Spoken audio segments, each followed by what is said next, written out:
चलें बिस्मिल्लाहिर्रहमानिर्रहीम। FSc part 1 की जो बेटा हमारे पास फ़िज़िक्स है उसके लास्ट टाइम हमने पहले जो 4 क्वेश्चन हैं वो कर लिए थे। आज हम 5वां और 6ठा क्वेश्चन आज हम करेंगे, ठीक है। पहला क्वेश्चन जो है ज़रा बुक दें मुझे, उसकी स्टेटमेंट चलें यहाँ से देखते हैं। पहले क्वेश्चन की स्टेटमेंट ये है एक्चुअली कि अगर एक बॉल को नीचे से ऊपर फेंका जाए, ठीक है, और दूसरी बॉल को ऊपर से नीचे फेंका जाए, ये इस तरह से कुछ होगा। ये एक बॉल है, इसको हमने नीचे से ऊपर फेंका है, और दूसरी बॉल है उसको हमने ऊपर से नीचे फेंका है।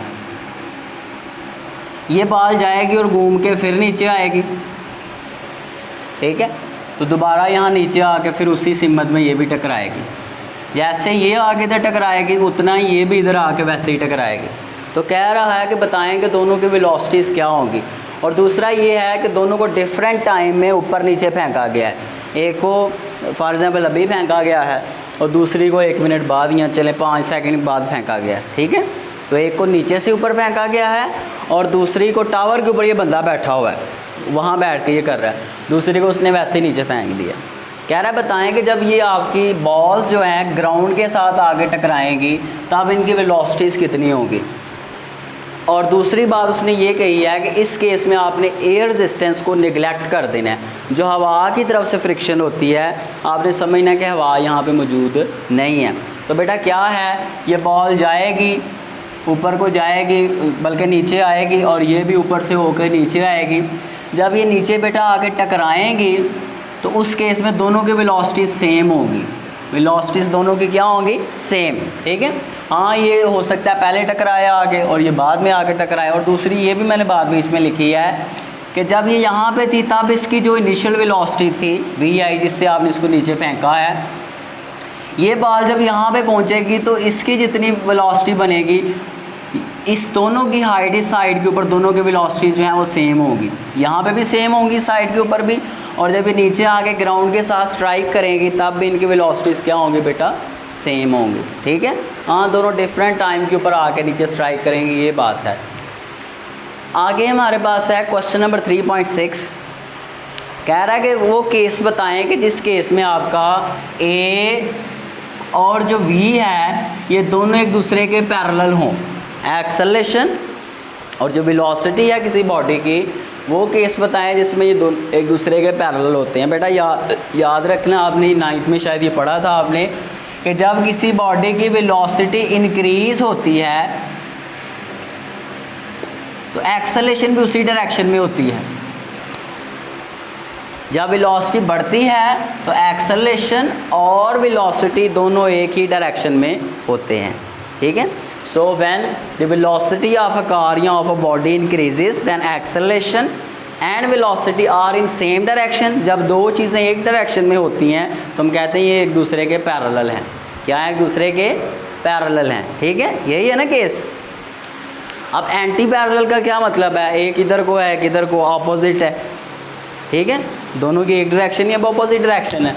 तो इसका भी वही है। इस केस में वेलोसिटी इंक्रीज़ हो रही थी। अगर किसी बॉडी की वेलोसिटी डिक्रीज़ हो, क्या हो बेटा, वेलोसिटी बॉडी जा तो इधर रही है लेकिन उसकी वेलोसिटी डिक्रीज़ हो रही है, उस केस में एक्सेलरेशन की डायरेक्शन ही ऑपोजिट होती है। तो जब किसी भी बॉडी की वेलोसिटी डिक्रीज़ होती है तब एक्सेलरेशन और जो वेलोसिटी है बेटा वो दोनों एक दूसरे के ऑपोजिट डायरेक्शन में होती हैं, यानी कि क्या होती हैं, एक दूसरे के एंटी पैरेलल होती हैं। ये बात क्लियर है, समझ आई कि नहीं आई, नहीं आई। अब नेक्स्ट हमारे पास है परपेंडिकुलर टू वन अनदर, यानी कि वेलोसिटी और एक्सेलरेशन एक दूसरे के परपेंडिकुलर हो। जब कोई बॉडी आपकी सर्कल में मूव करती है तो मैंने देखें ये दोनों को बना भी दिया है। वेलोसिटी की उस इंस्टेंट के ऊपर जो डायरेक्शन है वो हमने शो की है, और एक्सेलरेशन बेटा सेंटर की तरफ होगी। किधर की तरफ होगी, सेंटर की तरफ। तो देखें अगर मैं यहाँ पे देखूँ तो ये वेलोसिटी है, एक्सेलरेशन सेंटर को है, तो एक दोनों के दरमियान 90 डिग्री का एंगल बन रहा है। तो जब बॉडी सर्कल में मूव करती है उस केस में बेटा आपकी एक्सेलरेशन और वेलोसिटी में एंगल क्या होता है, 90 डिग्री होता है, और ये दोनों एक दूसरे के क्या होते हैं बेटा, परपेंडिकुलर होते हैं। क्या होते हैं, परपेंडिकुलर होते हैं। लास्ट पे हमारे पास, बल्कि सेकंड लास्ट है, वो केस इसमें v तो 0 हो लेकिन a ना 0 हो। देखें जब आप ब्रेक्स लगाते हैं तो गाड़ी आपकी रुकती है, वेलोसिटी कम होती है। वेलोसिटी जब कम होती है तो एक्सेलरेशन पैदा होता है, कौन सा? नेगेटिव एक्सेलरेशन, जिसको आप रिटार्डेशन कहते हैं, डीसेलेरेशन कहते हैं। तो जब ब्रेक्स लगाई जाती हैं तो गाड़ी में एक्सेलरेशन तो होता है नेगेटिव वाला, लेकिन गाड़ी आहिस्ता आहिस्ता किस में आ जाती है? रेस्ट में। तो रेस्ट में है, यानी कि रेस्ट में आ गई या पहले नहीं थी, तो V तो ज़ीरो हो गई है लेकिन A ज़ीरो नहीं है, ठीक है। उसके पास कुछ माइनस में एक्सेलरेशन होगा। नेक्स्ट हमारे पास है आखिरी के A ज़ीरो लेकिन V ज़ीरो ना हो। जब आपकी कोई बॉडी एक ही स्पीड के साथ चल रही होती है, एक ही वेलोसिटी के साथ, तो हम कहते हैं उसकी वेलोसिटी कांस्टेंट वेलोसिटी है। क्या है? कांस्टेंट।